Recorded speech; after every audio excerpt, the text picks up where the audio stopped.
الرحیم۔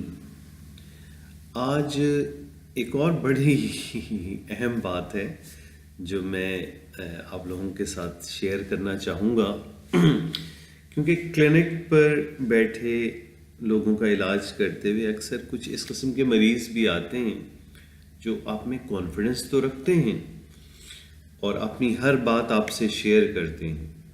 تو ایسے ہی ایک مریض نے مجھ سے کہا کہ ہم آپ کی دوائیاں بھی استعمال کر رہے ہیں، لیکن اس کے ساتھ ساتھ ہم روحانی علاج بھی کرا رہے ہیں، تو آپ کو کوئی اعتراض تو نہیں ہے؟ میں نے کہا نہیں، مجھے کیوں اعتراض ہوگا، لیکن روحانی علاج تو روح کے لیے ہوتا ہے، جسم کے لیے تو جسمانی علاج ہی ہوگا۔ اور پھر میں نے اس کو یہ واضح کیا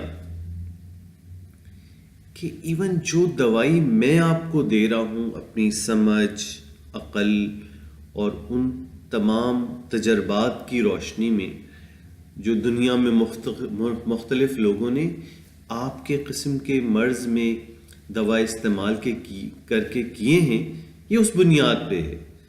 اور یہ علم بھی انسان کو خدا نے ہی دیا ہے، اور لا محالہ ان تمام چیزوں کے استعمال کے باوجود بھی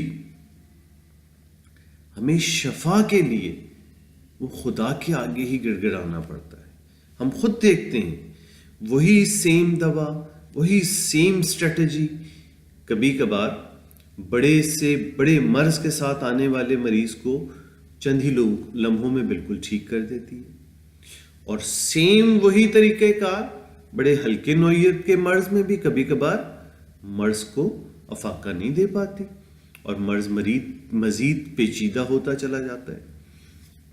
تو یہ یاد رکھیے، ہم کوئی بھی علاج کر رہے ہوں وہ کمبینیشن ہے روحانی اور مادیت کا۔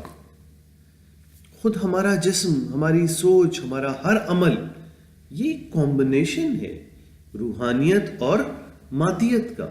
اور یہ دنیا کا یہ ایک میجر اصول ہے کہ آپ کو اس وقت کے مادی وسائل جو بھی اویلیبل ہوں وہ بہترین سے بہترین استعمال کر کے، اور پھر خدا پہ یقین کہ اس کا اینڈ رزلٹ جو ہے اس کے نتائج صرف اور صرف خدا کے ہاتھ میں ہے، ہمارے ہاتھ میں نہیں ہے۔ لیکن یہ اپنے آپ کو دھوکا ہے کہ اس مرض کا بہترین مادی جو طریقہ کار ہے وہ موجود ہونے کے باوجود ایک خدا پہ سب کچھ ڈال دینا کہ ہم خدا سے دعا کر کے اور یہ عملیات کر کے اور یہ کر کے، بھئی اس میں کوئی شبہ نہیں کہ خدا کی ذات تو یعنی اس کے ہاتھ میں تو سب کچھ ہے، وہ چاہے تو کن فیکون کہ ہو اور ہو جاتا ہے۔ تو یہ تو اس میں کوئی دو رائے نہیں ہے، لیکن اللہ کے بھی تو کوئی اصول ہیں نا۔ آپ یہ تو نہیں کر سکتے کہ زمین میں آپ جو کا بیج لگائیں اور روحانی طریقہ کار سے یہ کر لیں کہ وہ جو گندم بن جائے۔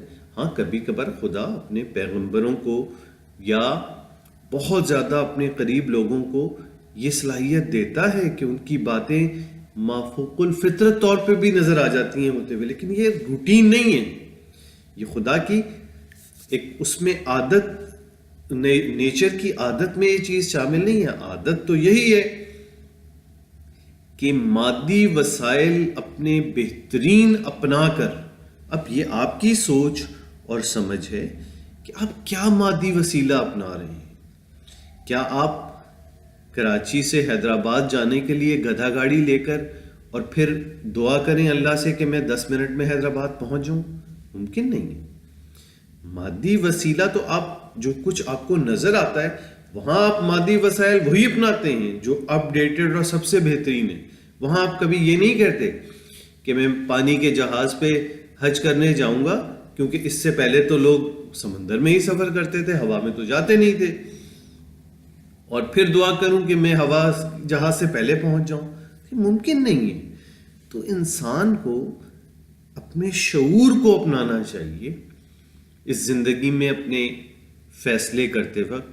یہ صرف صحت کے ساتھ ایسا کیوں ہے کہ وہاں ہم مادی وسائل چھوڑ دیتے ہیں اور صرف روحانیت پہ یقین. روحانیت بھی اپنی جگہ ہے, اس کا انکار نہیں ہے کہ دعا کے بغیر کوئی چیز حتمی نہیں ہوگی, لیکن کب؟